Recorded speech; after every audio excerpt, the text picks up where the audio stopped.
Dans ce secteur de la santé et dans le fait de bien se connaître soi-même, bien connaître son corps, nous avons aussi la start-up Exacure.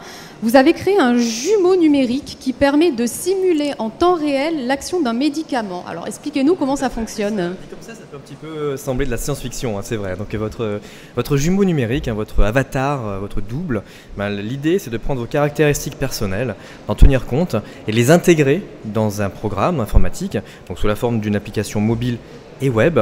Et dans cette application, on va pouvoir, grâce à cette connaissance de vos caractéristiques personnelles, précisément simuler le devenir du médicament chez tout un chacun, parce qu'on répond tous différemment, hein.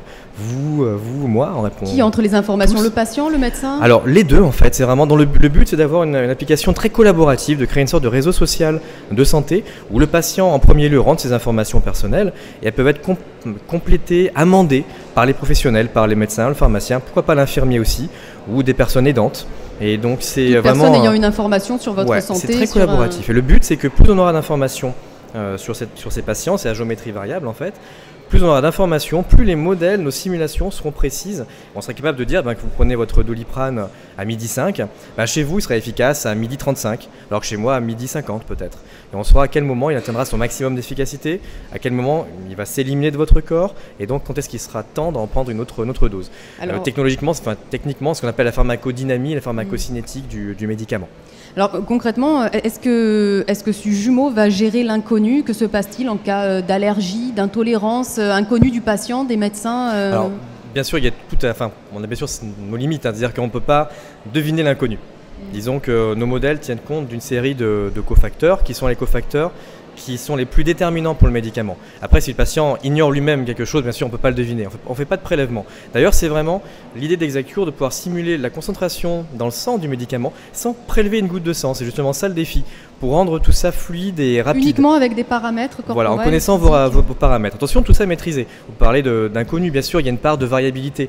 On maîtrise, pour chaque modèle numérique que l'on simule, on sait maîtriser la confiance qu'on peut avoir dans un modèle. Et si on donne une simulation, est-ce qu'elle est vraiment... On est très sûr, c'est très précis, ou alors est-ce qu'au contraire, il y a une incertitude dans ces cas-là, on sait aussi le dire. Quels sont les paramètres qu'on entre justement? C'est quoi l'âge, le poids, la taille? Alors, en fait, on est bien peu de choses finalement. Les choses qui sont les plus déterminantes pour caractériser notre réponse aux médicaments, bien souvent, c'est déjà le poids. Parce qu'effectivement, il se dilue plus ou moins dans la masse corporelle. Donc le poids, c'est vraiment quelque chose d'extrêmement, de fondamental pour savoir votre réponse aux médicaments, pour la connaître. Et bien sûr, les autres médicaments que vous prenez, les interactions médicamenteuses. Exactement, des interactions. Ça, c'est quelque chose aussi qui est vraiment une de nos spécificités, d'être en mesure, dans nos algorithmes, d'intégrer ces interactions médicamenteuses pour réajuster les modèles numériques. Et après, la couche d'après, ça peut aller très loin, ça peut être de la génétique. Disons qu'avec les informations jusqu'aux médicaments, on peut couvrir pour certains médicaments 95% des patients.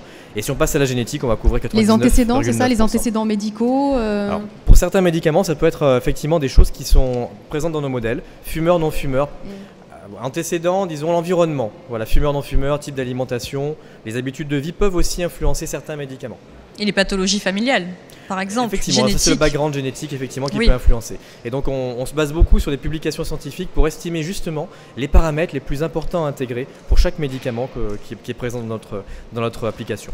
Donc c'est vraiment une application patient et médecin et pharmacien, professionnel et patient. Le but, c'est de faire quelque chose. Je dis souvent que la médecine digitale, elle ne doit pas isoler le patient. Elle doit être au contraire un liant. Elle doit permettre de connecter, de faire des branches vers les professionnels de santé. Ce n'est pas du tout le but de faire de l'automédication et de vivre son médicament tout seul. Au contraire, s'il y a une alerte, s'il y a un moment un doute, il faut partager avec son médecin, son pharmacien. Et l'application est designée vraiment pour ça.